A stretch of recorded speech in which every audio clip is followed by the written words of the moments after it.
Vamos lá, pessoal, dando continuidade então ao que nós estávamos falando sobre a periculosidade, vamos falar também sobre a possibilidade de cumular esses dois benefícios, a insalubridade e a periculosidade. Nossa, Júnior, mas cumular os dois benefícios? Imagine uma pessoa que está trabalhando então em contato com esses dois agentes agressivos.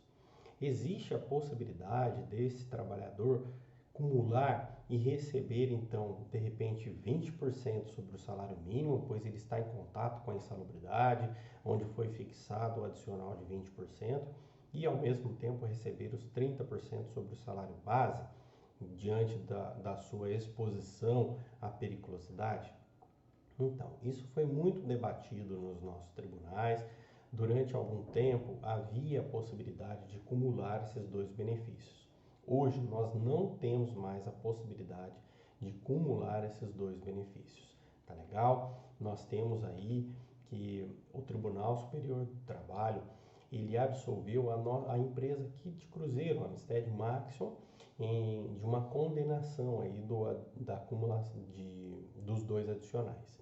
Então a empresa ela tinha sido condenada em primeira instância, foi confirmada a decisão em segunda instância e aí o TST depois ele disse o seguinte: não há possibilidade de cumular os dois benefícios.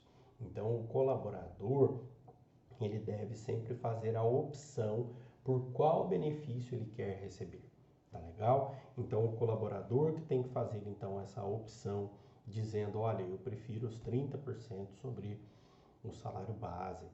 Ou então, não, eu prefiro ficar com 40% sobre o salário mínimo.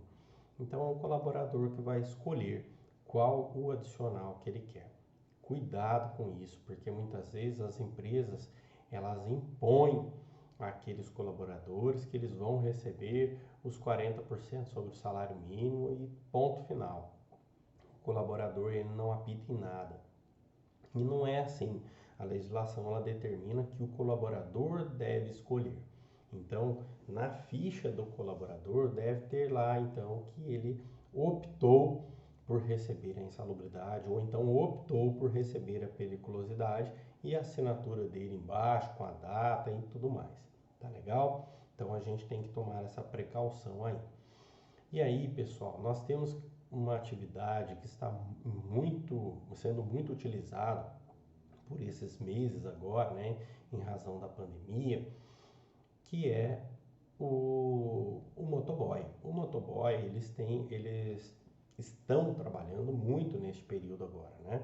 Os serviços de entrega domiciliar aumentou muito, justamente por conta do fechamento, né, do comércio que nós estamos passando.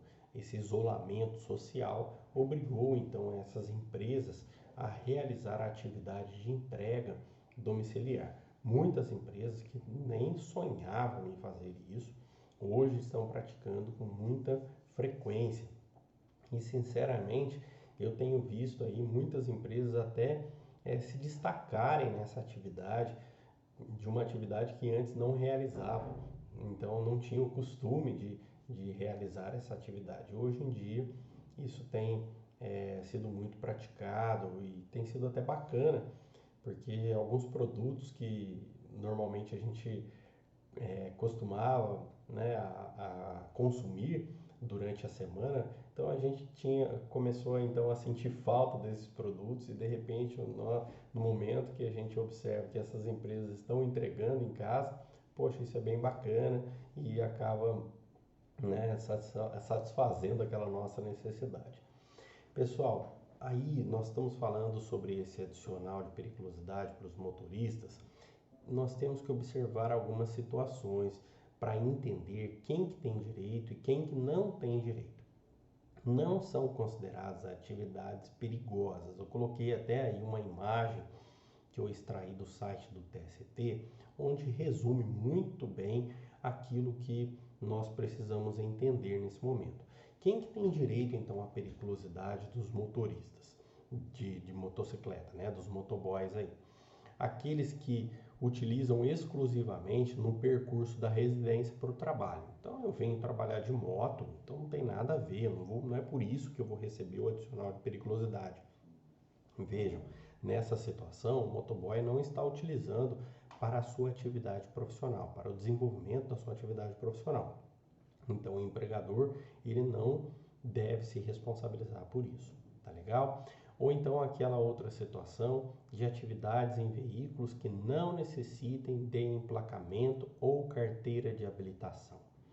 Então nós temos algumas bicicletas, né, motorizadas, algumas outras motocicletas aí de coleção, onde elas não precisam de um emplacamento. Esses veículos, eles não dão ensejo aí ao recebimento do adicional de periculosidade, tá legal? Outra situação também, atividades de forma eventual ou realizada por tempo extremamente reduzido. É onde o empregador, de repente, pede para aquele empregado, fala, olha, o motoboy aqui, ele está demorando para vir. Você poderia pegar a sua moto e levar esse produto ali para aquela senhora que está precisando, assim por diante. Então, de repente, uma situação eventual que acontece, não é contínua, ou então, de repente, eu peço para que aquele colaborador vá até a esquina, levar aquele produto para aquela senhora, enfim, onde eu tenho uma eventualidade ou então um tempo extremamente reduzido, tá legal? Ah, o colaborador não veio trabalhar hoje, o motoboy não veio trabalhar hoje. Eu vou então pegar aquela pessoa que trabalha internamente, vou colocá-lo para fazer atividade de motoboy. Vejam, isso é eventual, não está acontecendo com frequência, foi uma eventualidade, uma situação que ele não estava esperando e aí ele colocou um colaborador para fazer aquela atividade de motoboy. Vejam, ele não vai ficar responsável pelo pagamento do adicional de periculosidade.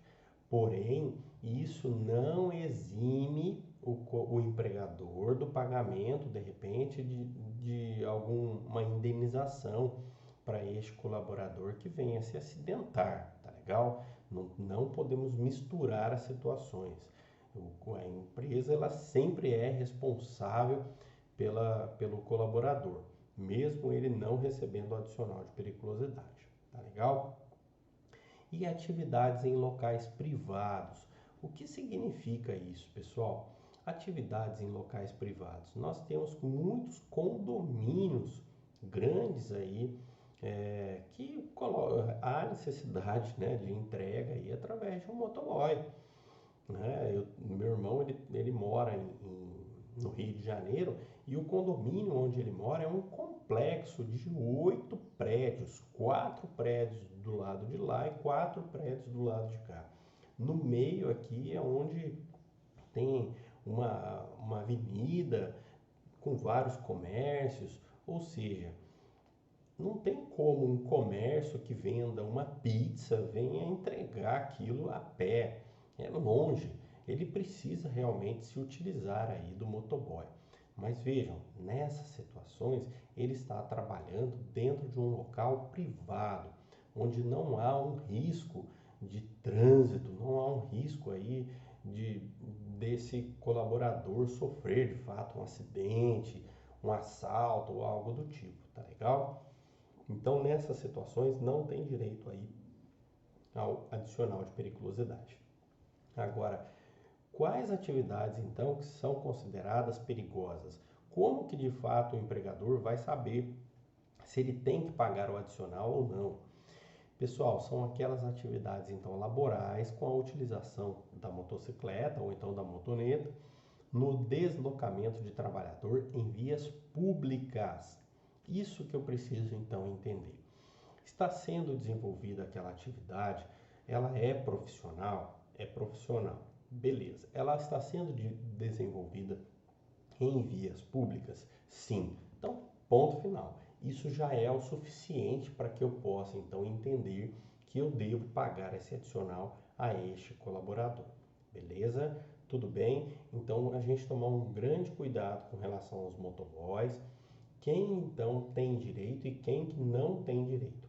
Tá legal? Então observem que em resumo aqueles colaboradores que trabalham de forma intermitente e contínua em vias públicas, desenvolvendo uma atividade profissional, tem direito então ao adicional. Em resumo, é isso. Tá legal? Trabalha de forma intermitente ou contínua em vias públicas, realizando uma atividade profissional. E aí vocês podem estar se questionando, ô Júnior, mas lá atrás você falou que o eventual não teria direito. O eventual não teria direito. Sim, como toda regra tem uma exceção, nessa situação dos motoboys, isso foi colocado recentemente na nossa legislação. Os motoboys têm direito à periculosidade, salvo engano, no máximo faz 3 anos que eles têm direito então ao adicional de periculosidade. Tá legal? Então é muito recente essa situação. Então trouxe para esses motoboys essa condição, excluindo aquele que trabalha de forma eventual. Tudo bem? Legal? Não vamos considerar, né, pessoal, como eventual aquela situação assim, ah, não, eu só contrato motoboy sábado e domingo, eu só trabalho com delivery no sábado e domingo. Pessoal, isso não é eventual, tá certo? Isso torna-se habitual, tudo bem? Eventual é quando a situação você não está esperando que aquilo vá acontecer e numa ocasião, numa exceção à regra, você precisa então chamar aquele outro colaborador que não estava então preparado para aquela atividade. Tá legal? É uma eventualidade. Tudo bem? Não posso então tratar como habitual a situação, senão eu me torno então responsável pelo pagamento do adicional. Tudo bem? E aí, por último, pessoal, é interessante nós observarmos a questão da ergonomia. A ergonomia também é muito importante, que é a adaptação não do colaborador ao equipamento. Ao contrário, eu preciso adaptar o equipamento ao colaborador. Eu não sei se vocês lembram que eu cheguei numa aula e falei para vocês que a Yakult, ela tinha a possibilidade de contratar alguns colaboradores, aliás, tinha não, ela colocava como requisito para seleção de alguns colaboradores a altura máxima que eles precisavam ter. Por que que a Yakult colocava isso? Porque eles gostam de baixinhos? Não, não é por isso. É porque no departamento deles, para onde eles estão contratando aqueles colaboradores, há necessidade desses colaboradores ficarem então observando algumas situações ali do produto. Então, ou seja, ele vai ficar em contato com uma bancada. Essa bancada já está construída, ela já está adaptada para pessoas que tenham então determinada altura. Se ultrapassar essa altura, ou seja, aquela bancada já vai trazer um prejuízo à saúde daquele colaborador. Ele já vai passar a ter um problema cervical, já vai passar a ter um problema de repente na sua lombar, enfim. Então é um problema da ergonomia. Então a ergonomia, pessoal, é a adaptação do equipamento ao colaborador. Eu preciso fazer isso. Então, se de repente eu estou colocando um advogado para trabalhar aqui, eu tenho que observar, ficar preocupado então com a sua cadeira, se é necessário eu colocar um suporte no pé, a altura então do computador. Eu preciso estar atento a essas situações. Porque isso a médio e longo prazo vai trazer um problema para este colaborador, justamente por conta do contato diário, trabalhando de forma irregular, né? Se a gente faz uma comparação simples, né? É só a gente pensar, se a gente dorme de mau jeito, a gente já não acorda de repente com torcicolo, a gente já não acorda com problema de repente na nossa coluna. Então isso acontece também com o colaborador que está trabalhando de forma irregular todos os dias. Isso vai trazer um desconforto diário, um cansaço além do necessário, porque ele está tendo que fazer um esforço para se adaptar àquele equipamento. Então, nós estamos falando aqui de escritório. Imaginem vocês esses colaboradores que trabalham em linhas de produção e que são obrigados a lidar com esses equipamentos, seja trabalhando de forma baixa, de forma alta, para cima, enfim, o equipamento precisa ser adaptado ao colaborador. Este é o intuito, então, da ergonomia. Tá legal? Estabelecer esses parâmetros aí para adaptar as condições de trabalho. Tá legal? Não trazendo uma repercussão negativa para este colaborador que está em contato diário com esses equipamentos. Onde que eu encontro então a ergonomia? A ergonomia, pessoal, nós vamos encontrar lá na NR17. A NR17 estabelece tudo o que é necessário para que o empregador tome as precauções para não trazer um prejuízo à saúde desse colaborador. NR17. Nós temos alguns exemplos, como o artigo 198, ele coloca, da nossa CLT, traz como condição máxima de levantamento de peso, mulheres 60 quilos, mulheres 20 quilos, homens 60 quilos. Então, quando a gente coloca esses limites, eu estou me preocupando com a ergonomia do colaborador. Transporte, carga e descarga de materiais, mobiliários, equipamentos e condições ambientais, o layout da empresa, né? Eu preciso me preocupar em desenvolver um layout que seja adaptado a esses colaboradores e não traga um prejuízo aí para o desenvolvimento da atividade. A organização mesmo do trabalho é necessário eu me dispor, né, eu como empregador me dispor a observar como que a organização desse trabalho vai acontecer. Então, situações como, não, aquele colaborador ele vai ficar sentado o dia inteiro em uma banqueta que não tem nem encosto. Será que isso não está trazendo um prejuízo para a sua saúde? Tem comércio, pessoal, que eu já identifiquei que eles não colocam assentos para os seus funcionários. Seus funcionários ficam constantemente em pé, são obrigados a ficar em pé para atender prontamente o cliente. Tá, tudo bem. E aí, de repente, aquele comércio não tem movimento nenhum, mas ele precisa estar em pé. Então, o fato dele ficar 8 horas em pé, vocês acham que vai trazer um problema para a sua saúde ou não? Lógico que vai trazer. Isso tudo é ergonomia. Ergonomia. Eu me preocupar então com o desenvolvimento daquela atividade. Como que esse colaborador ele estará então exposto àquela atividade. Quando eu trabalhava como caixa, só para vocês terem uma ideia, eu falei de uma banqueta, né? O caixa que eu trabalhava era um banco que não tinha encosto. Não tinha encosto. Ou eu ficava em pé, ou então eu ficava encostado nessa banqueta. Vocês acham que isso trazia ou não um prejuízo para a minha saúde? Logicamente que eu ia para casa constantemente com dor nas costas. E a gente reclamava, pedia para que aquilo fosse alterado, só que não era alterado. Então, isso é uma necessidade da empresa, é uma obrigação do empregador de se preocupar com a saúde do colaborador. Tá legal? Então, esta ergonomia é necessária.